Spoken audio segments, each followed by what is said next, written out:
লোটে মাছ নিয়েছি। বন্ধুরা ঠান্ডাগুলো ছেড়ে যাবে, কত সুন্দর উঠেছে দেখুন চাল হয়ে। ঠান্ডা হয়ে গেলে মাছগুলো ছেড়ে যাবে। ময়দাতে কোট করে নেবো, এর জন্য অল্প একটু লবণ দিয়ে দিচ্ছি, গুঁড়ো আর লঙ্কা গুঁড়ো। ময়দাটাকে মাখিয়ে নেব, নুন হলুদটাকে ভালো করে মাছের মধ্যে মাখিয়ে নিচ্ছি। এবার আমি এই ময়দার মধ্যে কোট করে নেব। ওনায় সরিষার তেল দিয়ে দিচ্ছি, ময়দার মধ্যে কোট করে নিচ্ছি মাছটাকে, তেলের মধ্যে দিয়ে দিচ্ছি।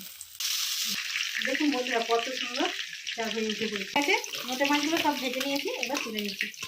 দেখুন বন্ধুরা ঠান্ডাগুলো ছেড়ে যাবে, কত সুন্দর উঠেছে দেখুন চাল হয়ে।